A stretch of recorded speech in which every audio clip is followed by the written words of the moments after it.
Welcome to my channel. I am Shay Cherie. Today we're getting into the story behind the art of Chrysalis.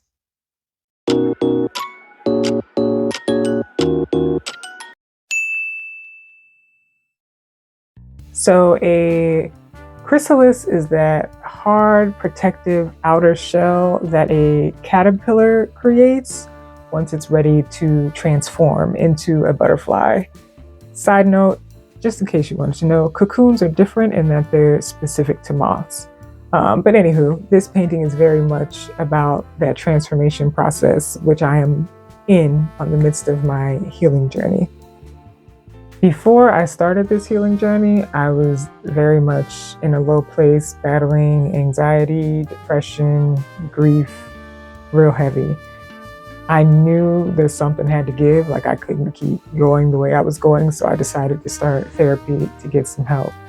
Looking back, I don't think I knew at the time what to expect, and I was very much not prepared for the level of work that healing takes. So I looked it up, and when a caterpillar is ready to turn into a butterfly, it legit turns into this liquidy, gooey substance while it's in the chrysalis. It is born with an enzyme that makes it digest itself. A little gross when you think about it too much, so don't do that. I digress. But it's literally a true metamorphosis for the caterpillar turning into a butterfly. I liken that process to what we go through on our healing journey when we're in our own little chrysalis, because you're going through your brain and digging through all the memories, all the emotions, all the triggers, and you are probably going to have to dig deep into your subconscious and wade through some things and bring them up out. Things that you had probably tucked away neatly as a defense mechanism to protect yourself. You got to bring that stuff up out, and you have to examine it and work through it, because you can't heal what you're not aware of. And once you do that, you have to ask yourself all the questions. What exactly happened in this memory? Why did I react that way? How did it make me feel?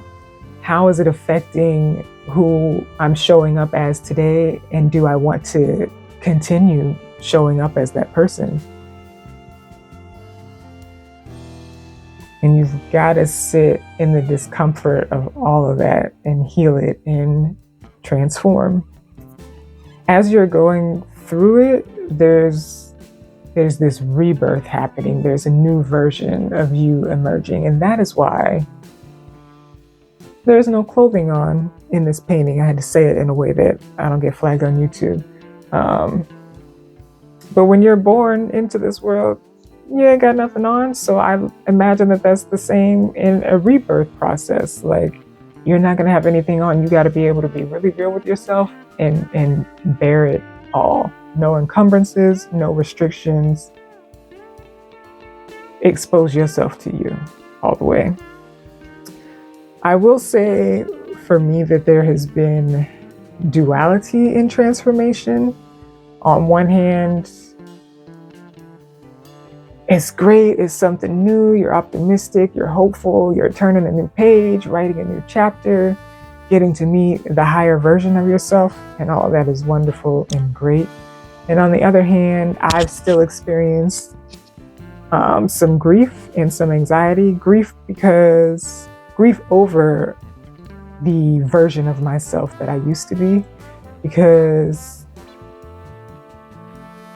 you're so used to holding on to that version of you that has the story of pain. You have to figure out who you are without that story to hold on to. Who is this version of me that has triumphed and is no longer letting the pain hold them hostage, so to speak? And it can be uncomfortable. The anxiety is in me fighting reverting back to my old self, because that's what I know and that's where I'm comfortable. But I'm finding that you got to fight for your new self and fight for who you're becoming, for that version of you that is ready for the success, ready for the abundance, ready for the purpose, all of that to come through. And trust me, I very much know now why they say healing is not a linear process. So there's a duality in it. There's the optimism, there's the hope, there's the letting go of the old you, and there's the getting to know the new version of yourself. So that is the why behind Chrysalis. Thank you for coming to my mini therapy session. The how, I did post a video on the painting of it. I did pose as my own reference photo. I did not share that photo in the making of video for obvious reasons. Other than that, the colors were intentional. I knew I wanted this blue, hot pink, bright orange combination because it's so rich and it's so vibrant. And even though when you're in the chrysalis, it may be dark and gloomy, when you're going through all that stuff and you're dredging up all those emotions and those experiences, yes, it may be dark and gloomy. But when you emerge, it's like a weight has been lifted, the clouds have been lifted, the fog has been lifted, and you see this richness and this strength and this vibrance. And of course, I also had to add the butterfly as a node to seeing your future self on the other side and the beautiful thing that you turn into. So that is the story, the why and the how behind Chrysalis. Thank you guys for listening to me. If there's any part of the story that you resonate with, or if you have any questions about the process or the why or anything, let me know in the comments. And also please like, share, and subscribe. And I will see you all in the next video. Thanks for watching.